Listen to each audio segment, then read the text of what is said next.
All right, let's get started. Okay, so Charlotte just popped a question into the chat. Please feel free to answer with emojis or a bit of context as well. How confident are you feeling about commuting to campus? Let us know. So what we're going to cover in this session, we're going to talk about some of the pros and cons to commuting to university. We can't say it's all absolutely perfect and everyone should commute, but also we're not saying it's a terrible arrangement. There's a real balance of benefits and a few challenges around commuting to university. We want to dispel a few myths around commuting. As I say, it's not all doom and gloom, so we want to make sure that you have a real reasonable idea of what the experience is like. And we're going to be providing you some specific information, not just about commuting as a principle, but in Leicester, to Leicester University, what is it like? I'm joined by Charlotte Fawcett, who's one of our student ambassadors. Do you introduce yourself, Charlotte? Talk about which course you're on, a little bit about your experience in commuting. Sure. So, hi everyone. I'm Charlotte. I'm currently a PhD student here at the University of Leicester, studying for in the Department of Cardiovascular Sciences. But I've been at Leicester for quite a number of years now, and over that time, I've had an opportunity to live both in the village, in city accommodation, in private accommodation, but also further afield in Leicestershire and commuting to the university. So I've got quite a range of different experiences between kind of travelling to the university, and I'm hoping to share those experiences a little bit with you today as we go throughout this presentation. If you have got any questions on anything that I say, or if you've got any kind of general questions from the student perspective, I'm happy to answer those. So please also do pop those in the chat. Brilliant, thank you very much. So why commute to university? Why would you choose that as an option? Because obviously going to halls, student accommodation, is quite like the popular thing to do. It's quite a standard part of the process. But for a lot of students, that's either not what they want or not feasible. Different experiences and different reasons behind it. So it could be financially, you just can't afford to move out of home, move into student accommodation. It could be that you're caring for members of your family, supporting members of your family or family friends, and you don't want to leave that arrangement. It's much easier to provide that support from home. You don't want to share spaces. You don't want to live with other students. And it's something that I struggled with after, especially into my later years. It was like, that's enough. I was living with other students. And then I think I moved into a studio. Like, different experiences, and none of them are invalid. Student experience is student experience. The convenience. I think somebody's commented in the chat, pretty confident about commuting because it's an easy trip. Why would you move? Why would you go through the inconvenience of moving if it's just nice and easy for you to stay at home and travel in whenever you need to? And minimal distractions is quite nice. Again, with that living with other people, it can be quite difficult for some people to focus on, especially when it comes to like doing your assessments. And it might be that, your flatmates can be quite noisy, or they're having a party, or just living next to you, and it can be a little bit calmer at home. Again, different experiences. So there's different benefits either way. I think for me, some of the main reasons that I kind of really enjoyed choosing to commute kind of in later years, kind of similar to what you were just saying, Claire, in terms of avoiding sharing living spaces, especially when I started my PhD.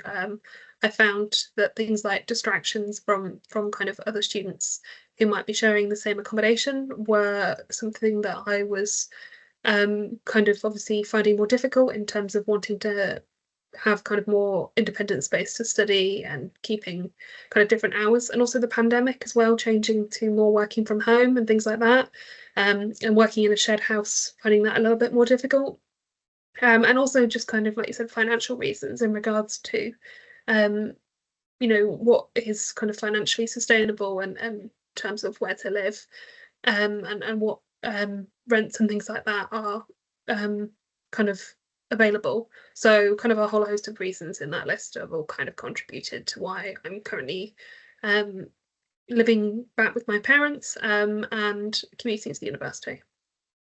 That's a really great point, actually, about you saying your experience as a PhD student, because I've heard a mix of, again, everyone's got different preferences and experiences, mature students and, postgraduate students, finding that they don't necessarily want to live with 18, 19, 20-year-olds and feeling a little bit out of place. Some people love it, and they're like, I really like that student vibe, it's nice.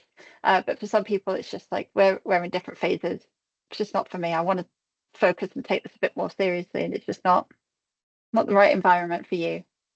I think it really just depends, because I will say I lived in kind of a shared accommodation when I was an undergraduate student as a third year student, and there was quite a mix there between students in on foundation years all the way through to kind of final year students and international students. And obviously across that mix there was kind of, like I said, quite a range of different backgrounds and people wanting to get involved or not get involved with certain things. So I think it is a really interesting, like I said, kind of demographic in terms of it's quite an individual thing about whether or not commuting is something that you're wanting to do because of, you know, your social interests or because of your academic interests as well. Thank you. Yeah, going on to some common myths, there's some conceptions about like what all of the challenges around commuting from home. There's the idea that commuting students miss out on all of the social opportunities, that, oh, I'm not living in halls, I don't get to go to these events. But that's not necessarily true. And this is going to be a common theme throughout all of these myth slides and throughout all of this talk about commuting. University is what you make of it. If you want to get involved, you can. There's no limitation of you don't live in halls, you're not allowed to go to events or go join societies and all of these different opportunities. Definitely not. It's just about what you make, what you're interested in and what you make yourself available for. And if there are things that go late into the evening, into the night, going into, nightlife, especially around freshers period, there's a lot of opportunities to go out. It doesn't mean you can't go just because you live at home. Maybe it's actually really convenient for you to go out on a night out because you live really close. Or maybe you can, like, you'll be making loads of new friends over the next few weeks and months. Maybe it's possible that you can stay with one of them for the night and just make it a little bit easier rather than worrying about, having bus fare at the end of the night and keeping hold of more things than you need. Charlotte, any experiences around the social aspect of commuting? Sure. So that was something that worried me a little bit myself when I first kind of switched to actually commuting from further away. I was a little bit worried about it, but as just said, it really it really comes down to you as an individual and how willing you are to get involved with things. So if you want to go to activities, there are always plenty of activities going on in the day. You can organise to meet your friends for coffee between lectures. You can organise, dinner with people. There's loads of places around Leicester, both on London Road, Queen's Road, and also the city centre where, you can get lunch or dinner. And then kind of going into nightlife, there's a lot of kind of opportunities for public transport. The trains can run quite late if you do want, depending on obviously on where you're heading to, if you are wanting to kind of head back for the night, or as has been said, it's a really great opportunity to make loads of new friends. And especially during those first kind of couple of weeks and months at university, everyone was always really friendly and very much, offering to let people stay over. And, you'd always kind of maybe find someone that you didn't know in the kitchen the next morning who had stayed over after a night out because, they decided not to go home. So it was always a really nice opportunity to kind of get to know people, actually, and you make some really great friends that way. So yeah, for me personally, I still meet up plenty of with my kind of my co-workers and with my fellow students, kind of getting coffee, going for dinner, going out in the evenings, going to like shows and things like that. But it's a really great opportunity to still get involved. Thank you. There's an idea that for some people that commuting students are less independent because, oh, you live at home, you're not looking after yourself in the same sort of way. It's supposed to be this opportunity of like doing things for yourself for the first time. That doesn't need to be true at all. First of all, a lot of people who commute actually might just live in their own home and they don't live with family or parents, but it's just their home and they're living independently as it is. But even if you are living with family, it doesn't matter. You can still have those opportunities to say, okay, moving into new phase of life, new stage of life. What skills can I learn? What things can I do for myself? What things can I try? And all the different things that go on at university. I know that we've had like I want to say lessons, but like cooking lessons and like how to cook certain things and cultural events constantly because it's such a multicultural city and university. There's so many different things to learn about and different ingredients that you come across, and you want to try these things for yourself. Um, not living in halls does not have to limit what you can do or what you want to get into in terms of your own development and personal development. Charlotte, any views on, yeah, just that independent feeling at home? Yeah, so I think for me, it's definitely something that I really thought about a lot before kind of looking to move back home, because like I said, I had also kind of other experiences living elsewhere, so it's something that I really kind of thought about. And because like I said, I am living back home with family, kind of having those discussions quite early on before moving in regarding, what kind of boundaries there were going to be around, what I was going to be doing for myself, and not expecting, other people in the household to try and do. Or not wanting them to do those things. So I think it's quite helpful to have an early discussion if you are living with family about what kinds of boundaries you are looking to set, about, what you are looking to be responsible for, and obviously that you're not expecting, everything to maybe continue as it might have done if you're kind of coming through from straight from A levels and maybe obviously living at home, kind of setting those boundaries. I think that's a really great suggestion, because I think one of the experiences that I know, I had a friend who commuted from home, and they did struggle with it, but I think it's because they treated it very much like college. It wasn't seen as this new opportunity to like really get into this whole aspect of university life. Obviously, that's not a requirement, but they didn't really take all of the opportunities that they had about like learning new things and getting involved in different it's not even about societies. It doesn't have to be about the community aspect, but just like getting involved in different stuff and getting better at different things, not just limited to your subject. But they treated it more like college, in which it was like, I'm going to go for my lessons and then come straight back home, and that's it. And they didn't really feel as integrated into university life, and that transition at home hadn't really been cemented, because it's just like continuing more or less the same. No boundaries had been set, and mentally for them it just wasn't that next stage in life. It was just part of the course. And I think Yeah. with university it's a real opportunity for that change. Yeah, it's something I definitely discuss a lot, especially kind of like with my mum, in terms of because living back in their house, and they're used to kind of doing like hoovering and things like that, and being able to do those things as and when they want to, but obviously kind of setting those boundaries in terms of, I have working hours between certain times, and therefore can you not hoover between those times, or you know I'm not expecting you to do my washing or my laundry or anything like that. Like, those are all things that I'm doing for myself. And all of those kinds of conversations, if you are living at home with family, can be really helpful in kind of establishing what things, like I said, you are and aren't going to be, kind of developing independent skills in those areas. That's it. Another myth. It's a waste of time. It's like you use so much time when you're commuting. Obviously, it does depend on how closely you live to the university, but it can eat up a lot of time, is the idea. But that doesn't mean it's like dead time. It's not time that you just sat there and like, waiting to arrive at university. There's so much opportunity, especially if you're not driving. You can be doing stuff, reading stuff, writing stuff down, having ideas, and just putting it like down instead of just losing it into just forgetting things. Even if you do drive, listening to podcasts, listening to recordings of lectures, and all of these different things that you can engage with around your course, you can be doing that while you're commuting.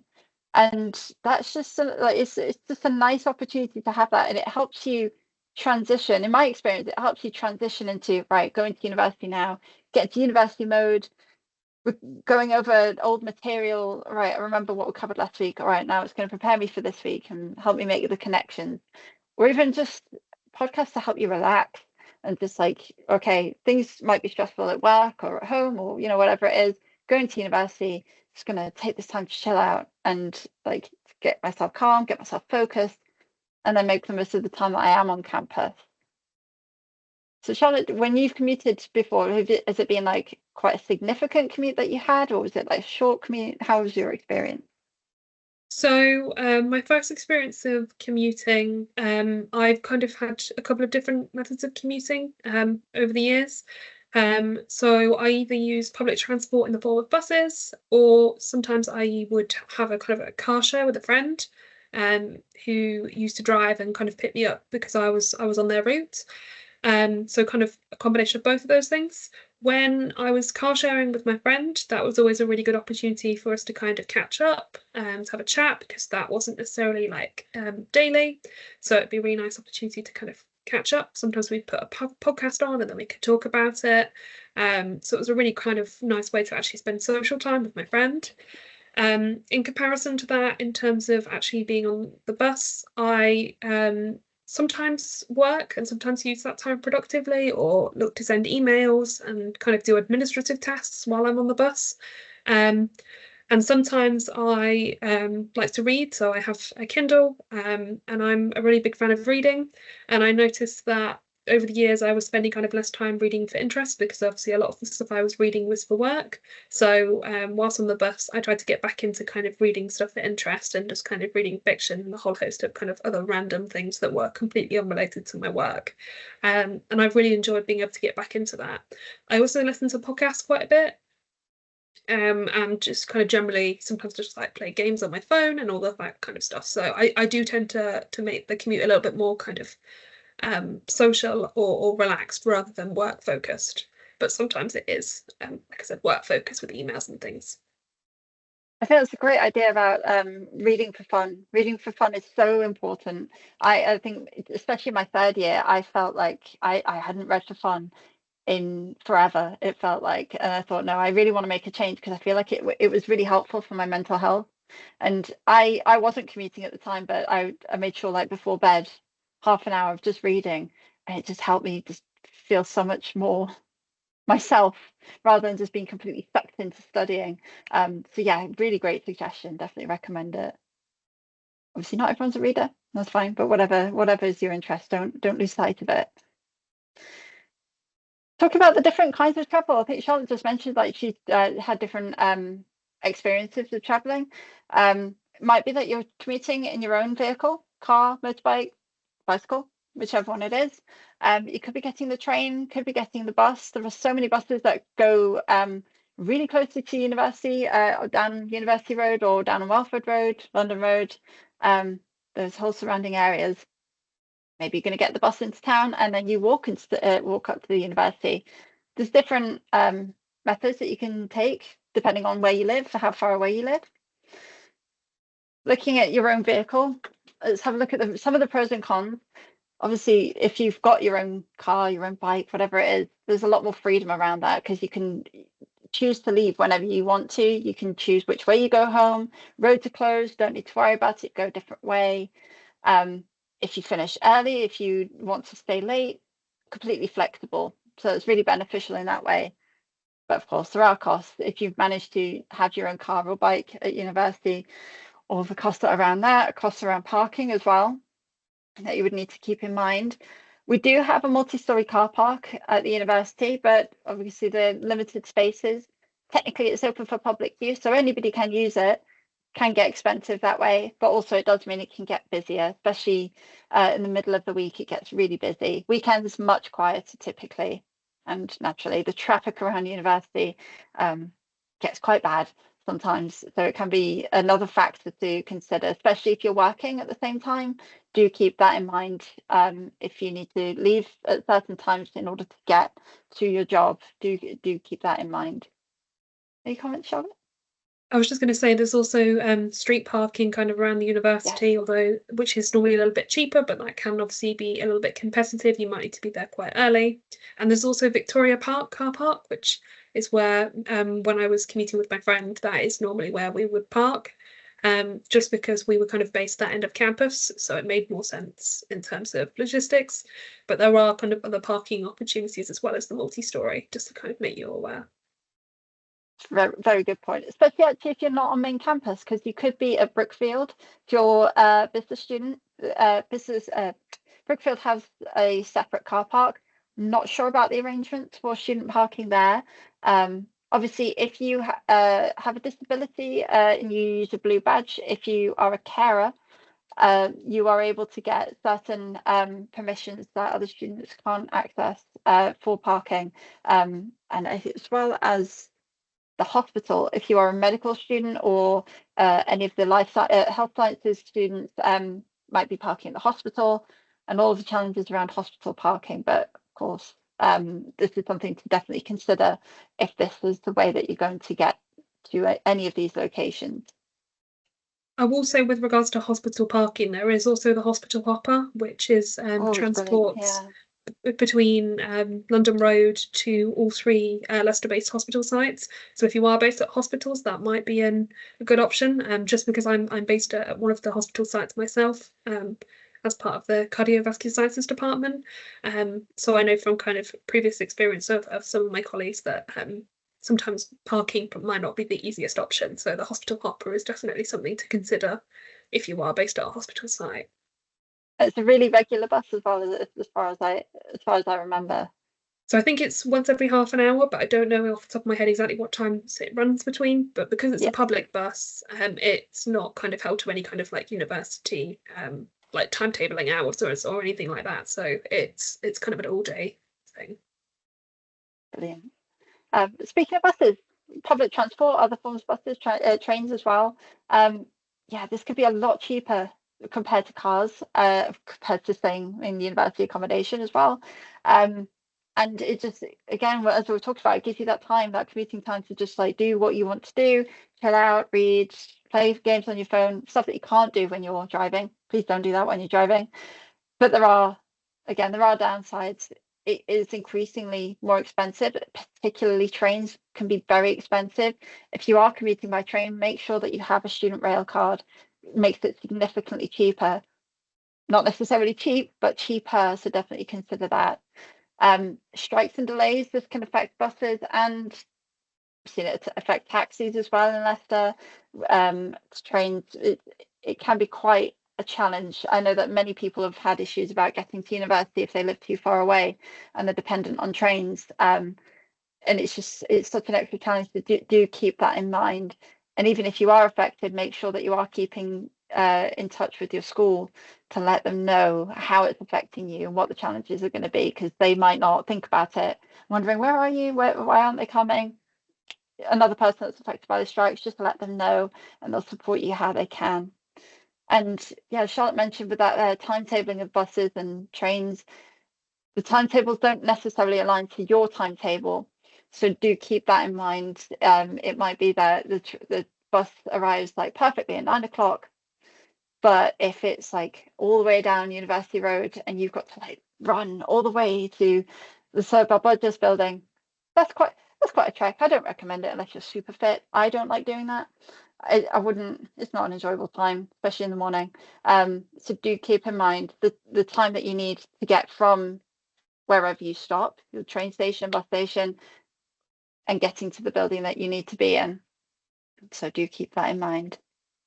There is actually a live tracker as well of the hospital hopper, so you can see where it is live. So you can see, for example, if you've just missed it or when the next one's going to be arriving, so you can kind of time things, which does make things a little bit kind of easier in terms of obviously planning your timetabling.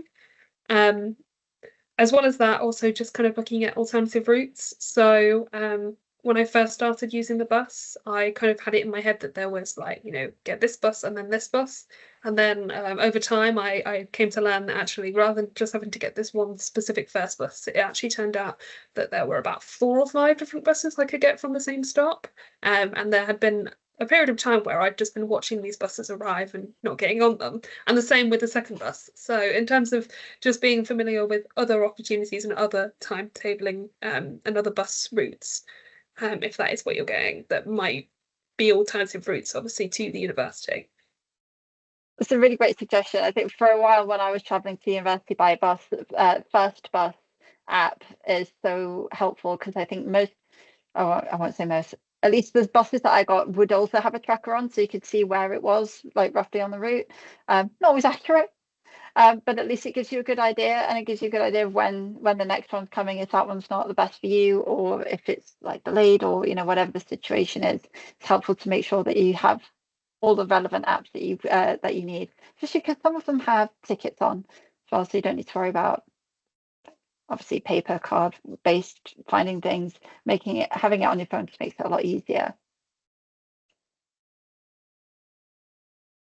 I think Charlotte's already like jumped straight into this one already. There's more parking available than what we've already mentioned. there's the multi-story, lots of parking, but it can get a little bit tight sometimes. Do check out that webpage, le.ac.uk/engagement. Oh, Charlotte's put it in the chat, so I don't need to read out the whole horrible thing.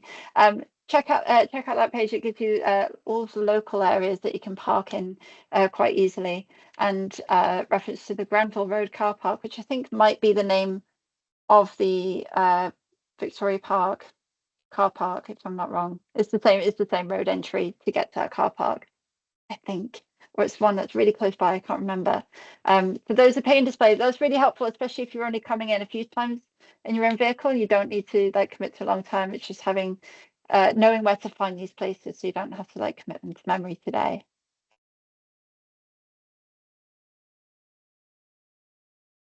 Okay, I think we've already covered some of this. We do have a great transport system in Leicester, especially because it's not a large city. It's quite small, which makes it quite easy to get around.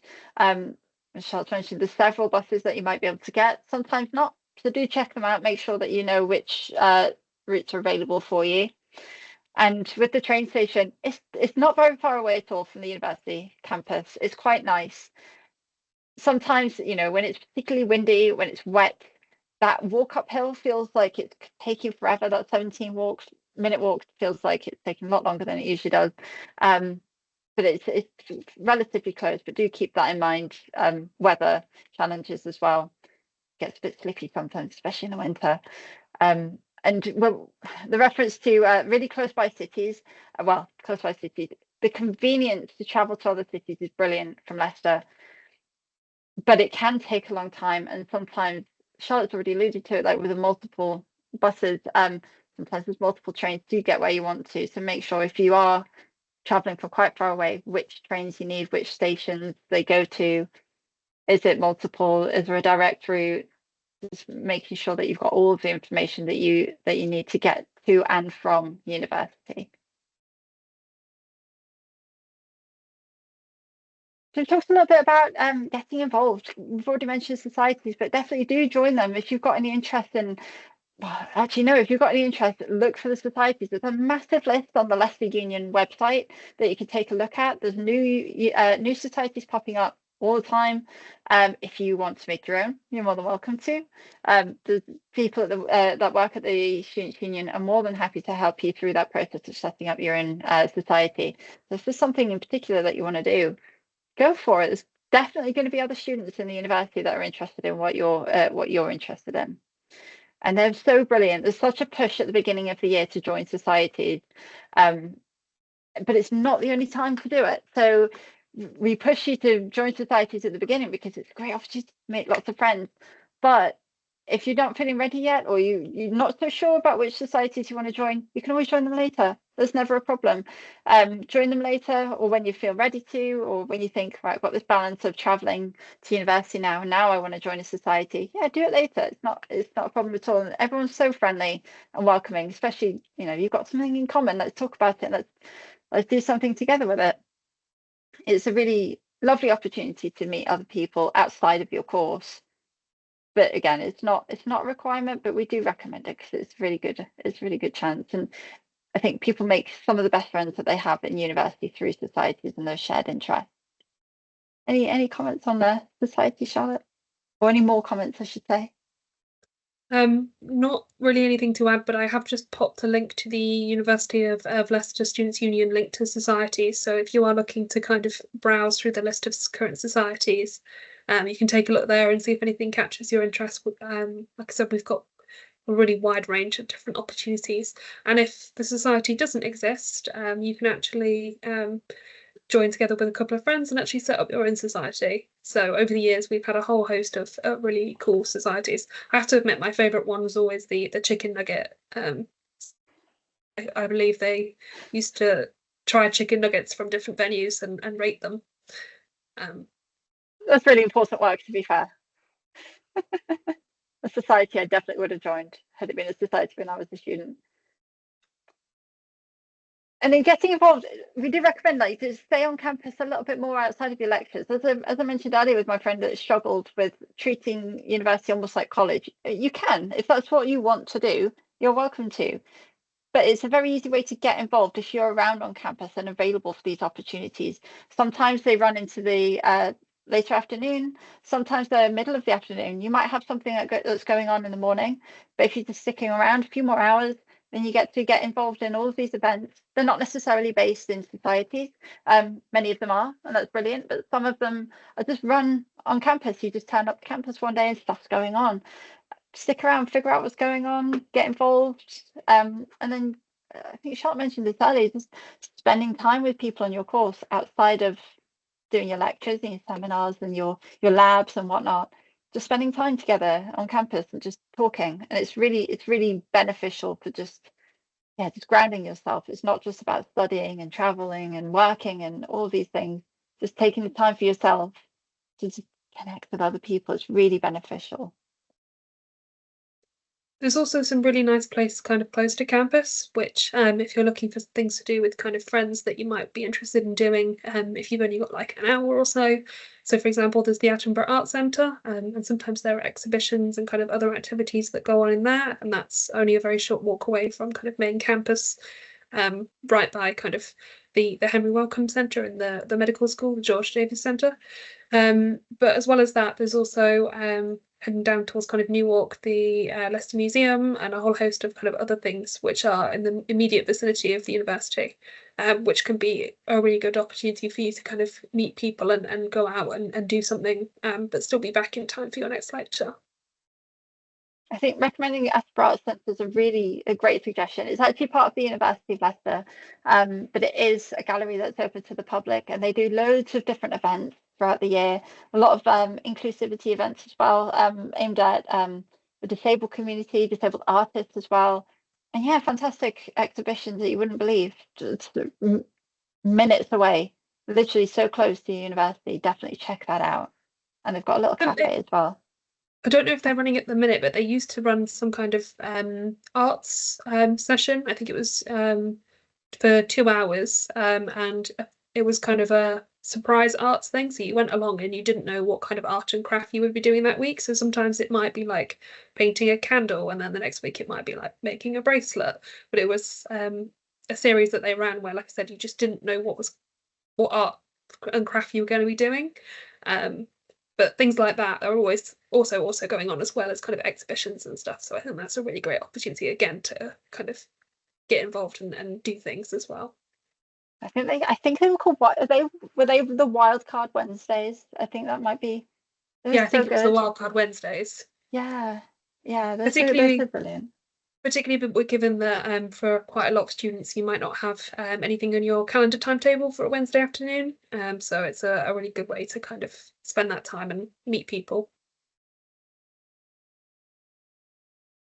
And as perfect connection to meeting other commuting students, meeting people with that you've got stuff in common with in terms of personal interests and your course and stuff like that is brilliant. Please do it. But then of course there's other commuting students. There's several of you here right now, for instance, sharing experiences, just talking, just having that as a commonality to say, hey, let's talk. Like how are you? Where do you live? And connecting that way is quite nice. You can do that before you arrive. Obviously, now's a nice opportunity, but you've also got other opportunities online. Instagram, Student Room, there's all these groups that people just find each other and naturally migrate towards each other. But even when you started your course, there's going to be opportunities to meet other commuting students. Ask people on your course, like where they're living. Usually that's a common question. Which halls are you staying in? And then you can say, no, I'm not staying. I'm commuting. And then inevitably you'll almost certainly find someone else that says, I'm commuting too, travel by train. And then, Charlotte has mentioned already, like commuting with somebody else is that really nice opportunity just to connect with them and just like decompress and to spend time being social while also just commuting together. So there's always great opportunities around being a community student. It's definitely not limiting.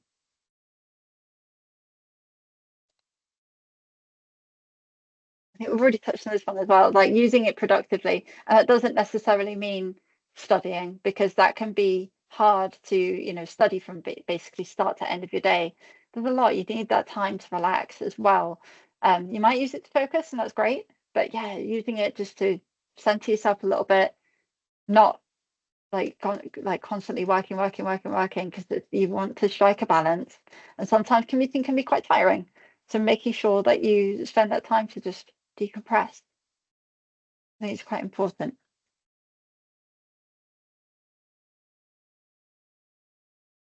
And this is such an essential point. Please don't assume that your experience at university is going to be any worse off, or that you're going to be any worse off or harder just because you are a commuting student.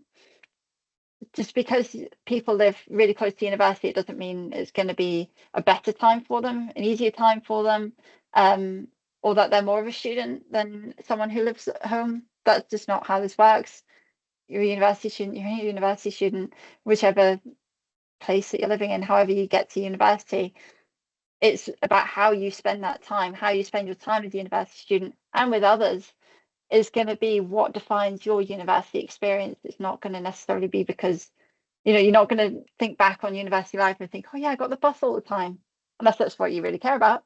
It's just not going to be the focus of it. It's about the people that you met and the things that you did together, not necessarily going to be about where you lived. Any thoughts to add, Charlotte? No, definitely. Like I said, I've kind of lived in a range of different kind of setups throughout my time at University of Leicester. And for me, I, like I said, think back on actually what I did and the people I met, not necessarily where I was living at the time. So that kind of it's more about, like you said, kind of the getting involved and how involved you are, rather than if you're living next door to the university, or living in Birmingham, or living in Leicestershire, or living in London, wherever you might be commuting from. That really doesn't matter, as long as you're getting involved and having that opportunity to meet people and try new things and kind of experience things. And remember, on top of all of that, like as much as we say, like actually this is a real opportunity and it doesn't define your experience and it's going to be completely fine, you might change your mind. You might get into it a few weeks and you think, actually, this isn't sustainable. I don't want to. I don't like it. Whatever your experience is, it's almost certainly the fact that our accommodation team is going to be able to help you if that is the case. If you do change your mind, it's not that you're stuck for the next year. Contact the accommodation team and they can almost certainly help you figure out what it is that you want to do, what's available as an option. So I am going to now move on to asking if there's any questions. But Charlotte, have you got any final thoughts that you didn't get to share with us, or any tips or anything like that? Just trying to think now. Put you on the spot. Sorry. No, that's okay. Yeah, I think just the main kind of takeaway is kind of like the whole you get out what you put in. So if you are, not wanting to get involved, then, it's really easy for you to obviously, do that. And for me, I'm not necessarily, I'm someone that doesn't always like to kind of get involved in things. So sometimes it can be important, I think, as a student, to make sure that you know what you do and don't want to kind of get involved with activity wise, and how you can best utilize kind of commuting to your advantage for being able to get involved with things, and how that all kind of works in terms of timetabling, and how much time you're spending on like your academics outside of your lectures and your timetabled things, and being able to kind of actually plan everything all out. I think it's a really, really great point actually, because we do talk about societies as this great opportunity to meet people, and they are, but you don't necessarily want that. We something that we talk about in my team is that we like to say a gentle yes. Like push yourself a little bit, but know your limits. Don't say that I can do everything, and then suddenly you're like, I can't do any of this. It's all too much, or I just don't want to. I feel like I've had to do it because that's what you do as a university student. No, do things that you want to do. Push yourself a little bit, but yeah, don't throw yourself into the deep end just for the sake of university life, because you've still got your mental health to worry about at the same time. And there are Striking still a loads balance. of and there are still loads of other things you can get involved with your friends that aren't kind of societies. There's loads of things to do in the city centre. There's obviously the cinemas and crazy golf and a whole host of kind of other things that you can get up to outside of maybe kind of society events, if that's something that you would prefer. There are loads of options for kind of things to actually do.